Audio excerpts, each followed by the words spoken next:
The Independent National Electoral Commission insists that it has not officially released the timetable for 2027 elections, stressing that the law requires the notice of elections to be issued not later than 360 days before the polls.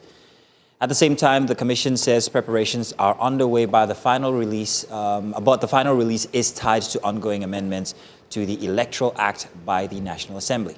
Now, to help us unpack the political readiness, the legal framework, as well as what Nigerians should expect as the road leads to the 2027 elections, we are joined by Kennedy Ahanotu, a national youth leader of the Labour Party, as well as Barrister Gozie Nwachukwu, organizing secretary of the PDP in Imo State. Gentlemen, thank you so much for joining us.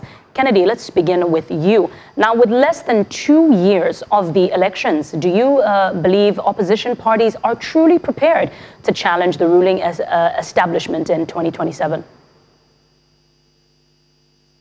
Kennedy, that's for you. Pardon? Can you take the question, please? Okay. Oh, sorry. My question was, now with less than 2 years to the elections, do you believe that opposition parties are truly prepared to challenge the ruling establishment by 2027?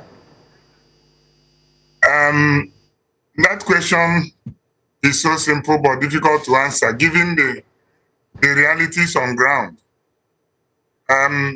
Political parties and oppositions in Nigeria are currently under life support, given the fact that for the first time in Nigeria, the main opposition political parties have been infiltrated by all manner of crises.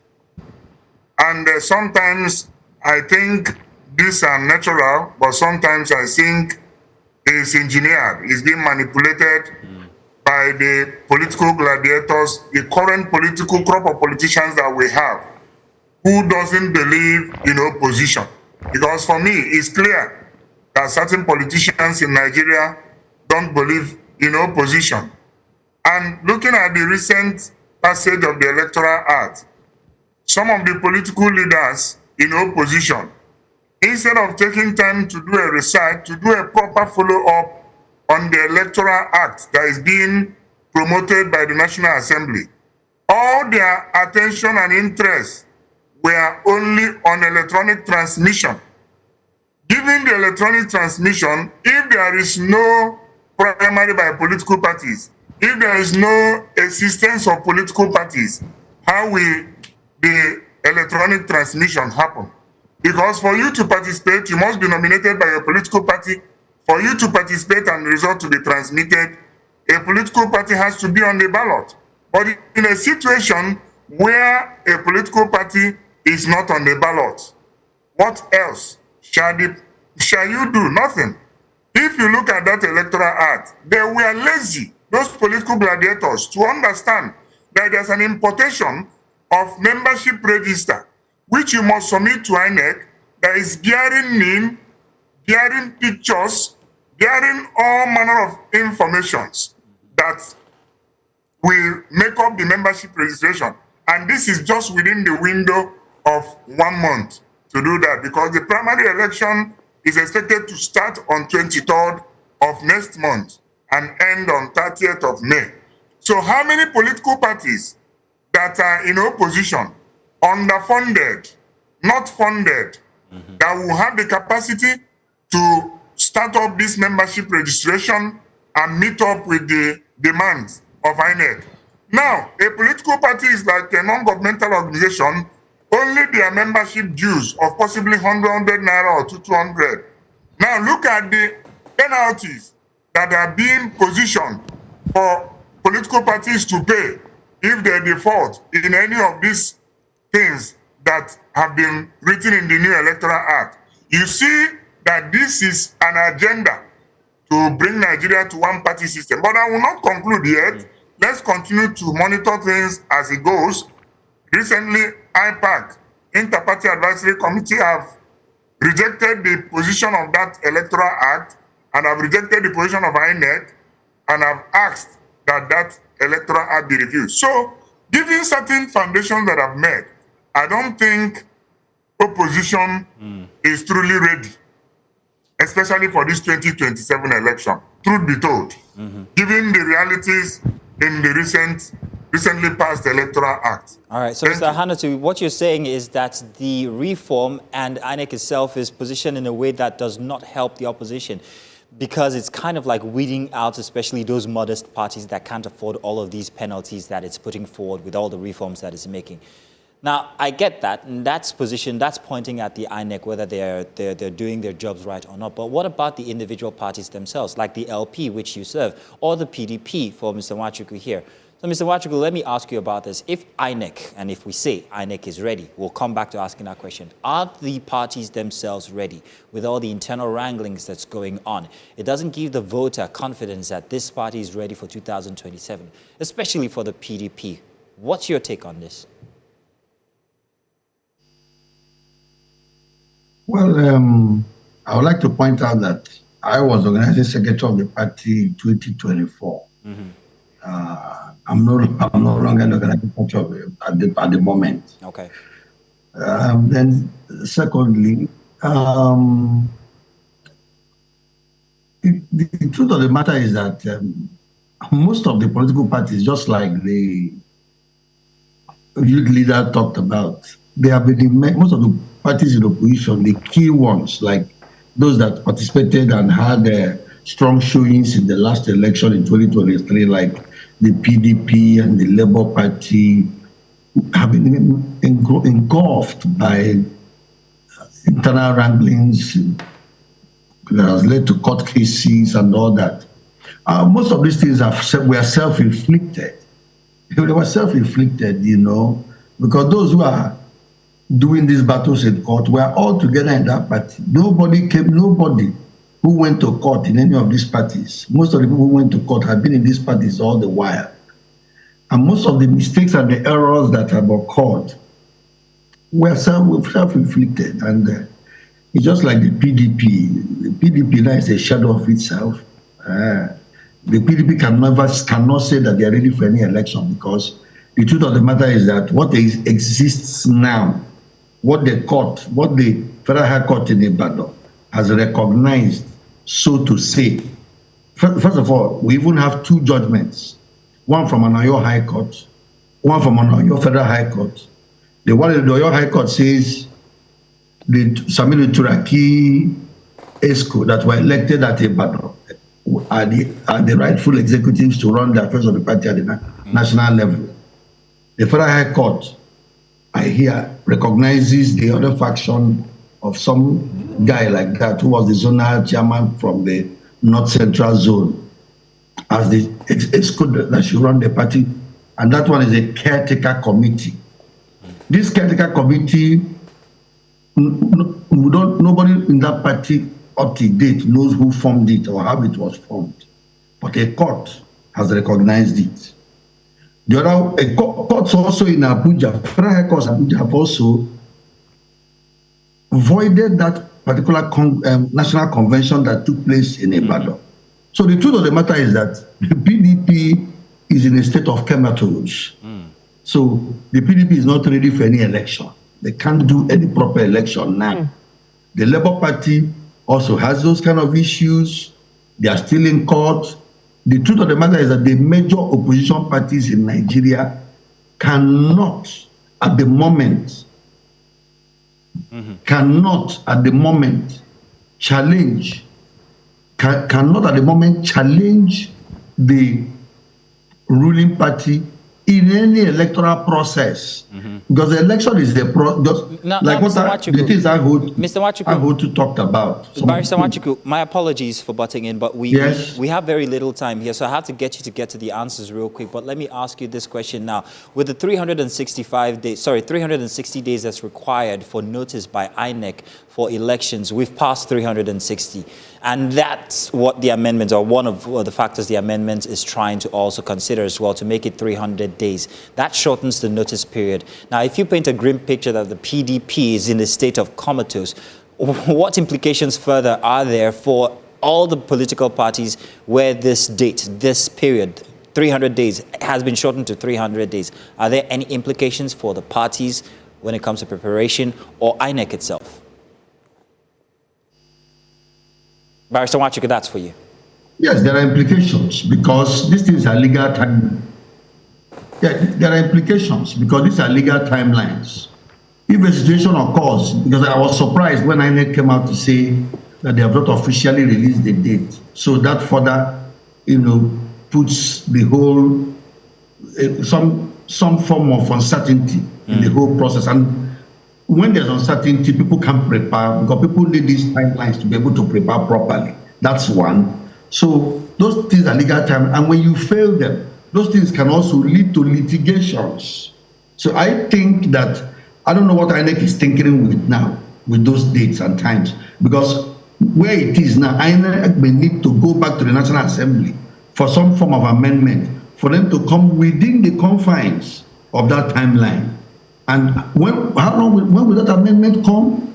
How is it? What processes is it going to take again? So the truth of the matter is that INEC, in their approach to this election, have been very, very lackluster.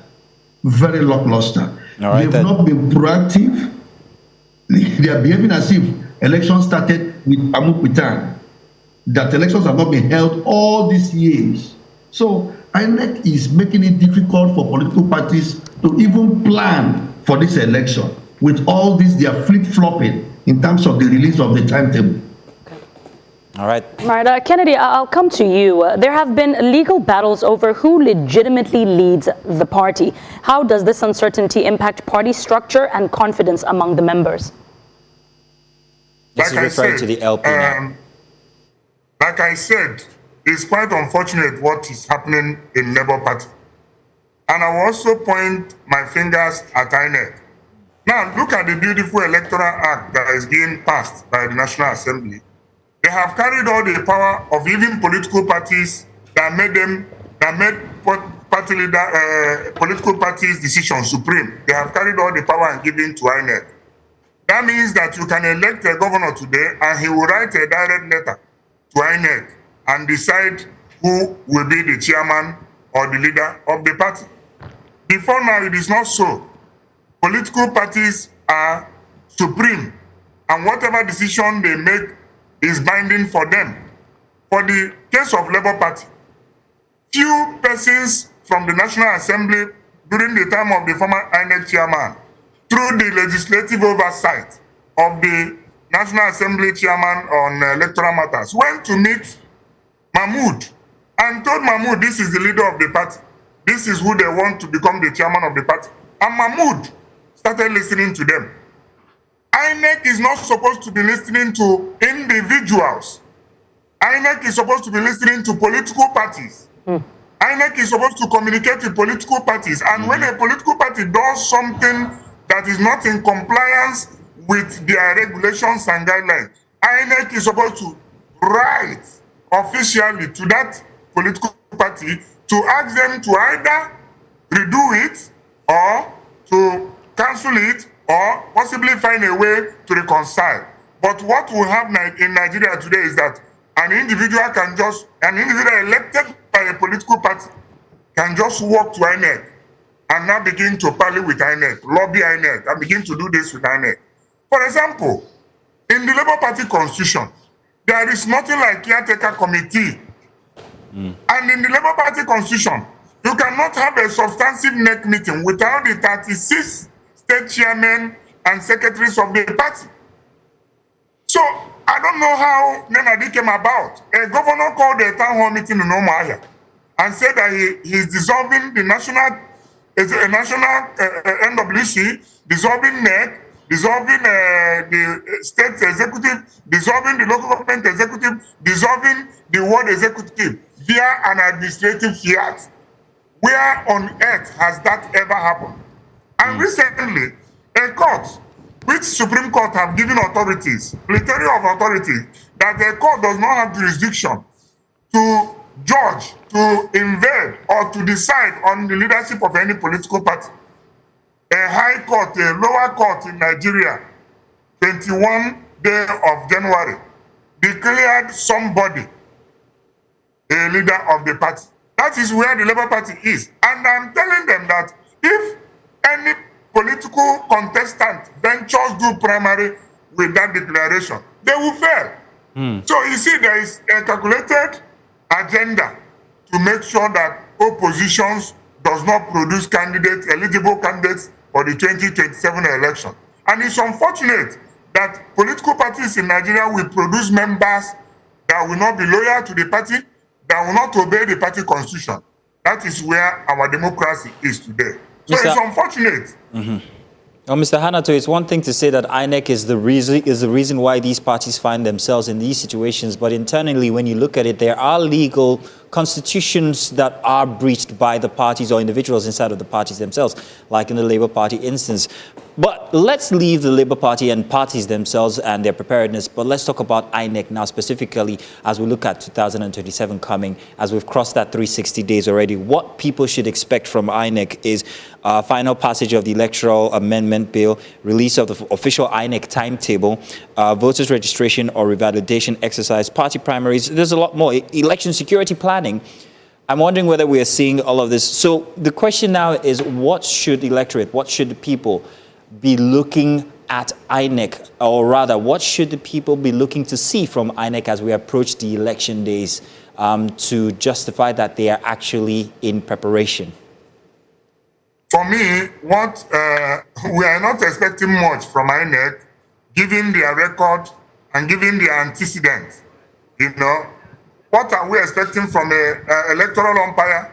That instead of dealing with political parties, they are dealing with individuals. So, and what they are working on is their guideline, not electoral act. Electoral act have been passed. They are working on their guideline to now align with the recently passed electoral act. And I can assure you that when this guideline comes out, there will be further provisions that will demystify or make it difficult for opposition to participate. Watch out in coming days, the regulations will be out, and you will see provisions that will further make it difficult for opposition political parties to be involved in the 2027 election. Okay, so Nigerians do not trust INEC. That is the fact. Given that each year there is reduction in electoral participation. Voters turnout are continuously coming down because they will come out to vote and their vote seems not to count. INEC will change the goalposts. This guideline they are trying to review was reviewed in 2022 after the passage of the 2022 Electoral Act. And after that review, they made it clear that they are going to transmit election results. But eventually, even at Chatham House, the then INEC chairman, Mahmood, said it clearly that the election will be transmitted electronically and real time. But can you believe that at the middle of the game, the same INEC that is supposed to be unbiased, that is supposed to be electoral umpire, now started changing the goalposts. And eventually, they ended up saying that there is a glitch, a language that have not been able to find out the meaning relating to elections in Nigeria till date. All right, glitch. Mr. Ahanotu. What is a glitch? So we don't expect much from INEC. All right. I think they have endorsed the opposition. Maybe all of us should endorse the opposition for 2027 election. That would not be democracy at the end of the day. Maybe all of us should endorse the ruling party for 2027 election. It seems to be what's happening, but that does not signify democracy. Mr. Ahanotu, tell you what we're going to do. Let's go on a break. Mr. Nwachukwu or Barrister Nwachukwu, when we get back, I want that same response from you, or rather answer to the question that I just asked Mr. Ahanotu. When we get back from this break, do stay with us.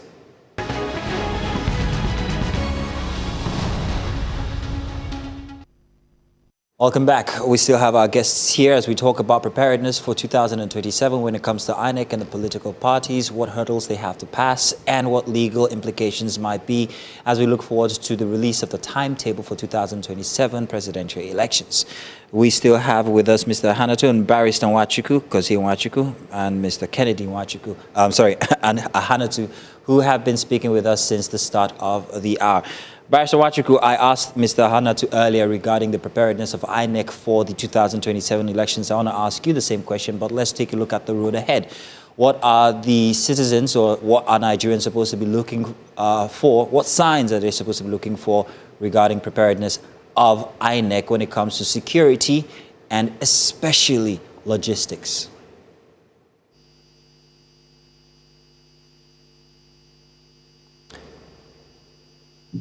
Yeah, thank you.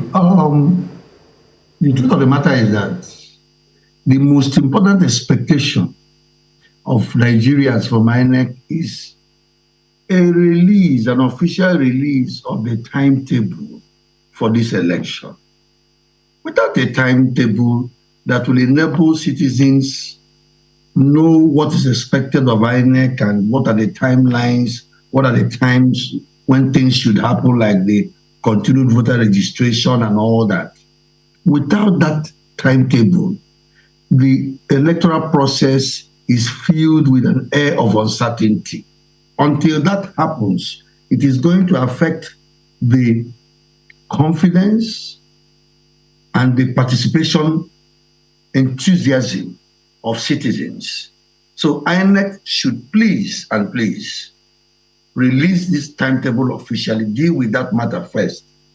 The citizens expect that by now, things like the continued voter registration should have kicked off, and then that, some of these things, you see, because the one of the things that has happened is that the time for the release of funds to INEC for election in the 2022 Act was 1 year to election. Now it has been shortened to 6 months to election. This is an area that people need to take notes. When it was 1 year to election that INEC would get funds, there were still logistical challenges close to the election in terms of distribution of materials. Procurement and distribution of materials have always been challenging, because some of these materials have to be produced, have to be printed. Some even have to be sourced from outside our shores. Now that the timetable is not even out, the new Electoral Act has further compressed the time within which funds must be released to INEC. This is a very dangerous signal.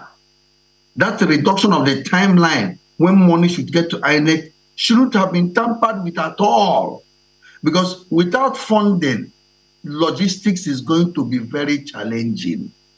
I am afraid that the crafters of this new Electoral Act, I don't know whether they took into consideration the past elections and the challenges that have happened with distribution of materials and logistics and procurement before they arrived at these 6 months. That will be very challenging. So Nigerians would want to see the timetable out. They will also want to see INEC taking steps to make sure that the elections are devoid of hitches in terms of the registration. But one thing that is good now, which this new act has, is that citizens can now print their voter details online from the INEC website. So you don't need to wait for the plastic cards. That's very good. That also helps to lessen the cumbersome process of printing and collection of those cards. Most people go to those centers, they see their names online, but they can't even find those cards at the centers where they should collect them. So now that provision, if it will be seamless like it is supposed to be, just go online, see your details, you print it out. That one is also a very good innovation.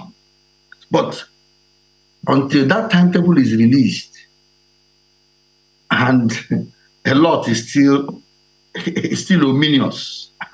Nobody knows what INEC has in mind, because we don't even know, because the date of the election now affects other dates, because you keep seeing the provisions is 120 days to an election, 21 days to an election, submission of register to primaries, because the date of primaries are also supposed to be included. They're supposed to be contained in this timetable. So all those days that have to do with submission of electronic registers, publication of candidates of party, and all that, those things are condition precedent on the timetable being released. So without the release of that timetable, the electoral process is in jeopardy. You could hear us in the midst of you trying to answer that question. I was trying to get your attention because you said something very important. And it was the point of the question I asked from before regarding distribution and logistics. I wanted to know what exactly INEC should do when it comes to distribution. Because in the past, it's always been a relationship between INEC and the NURT. Is this a sustainable mode of distribution or logistics when it comes to elections? And should anything happen in the next 300 days before the presidential elections for 2027? If you can make that response really short, please.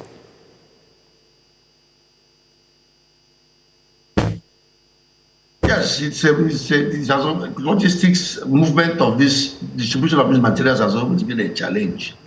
I think that, yes, having arrangements with the umbrella body of the vehicle, the bus owners association, and then those who ply the roads, that's okay, NUTLW. But the point is that I thought that INEC should have gone beyond that now. Mm-hmm. I thought INEC should have gone beyond that. I thought INEC should have gone to the point where they should have, for the purposes of security of these sensitive materials, I thought INEC should have gone to the extent of having procured, doesn't take much, their own distribution. Independent logistic like apparatus. Vehicles. What is this distribution? All right, Barrister, thank you so much. Sorry to just... If it's ferried from the headquarters to the place. All right, thank you. Kennedy, I'd like to come to you now, especially because you are more on the youth side of things. Let's look at the misinformation. Can you give us a bit of a background as to how misinformation about election timetables threaten public trust in the electoral process? Yeah, just like he said, if we don't know the guideline, if we've not seen the guideline and we don't know exact date that the submission of candidates to INEC and all those stuffs are happening, it will be difficult for the younger generation to even know what to do as regard to 2027 general election. So I think this electoral guideline that INEC is yet to produce and give to the public is really holding a lot of things to a standstill. I pray that they quickly do that within the next week so that people will know, in practical terms, in realistic terms, what they should expect and what they should do in preparation to the 2027 general election. Right. The younger generation will not give up. They'll continue to, participate, because the enthusiasm is there. They are interested in making sure that they are involved in a process that will bring a leader that will make them become inclusive in governance. Right. So we are interested in participating, but we have to understand where the goalposts are and understand the guidelines and the things expected for the election. I like that, understanding where the goalposts are. Thank you so much, gentlemen, for your time.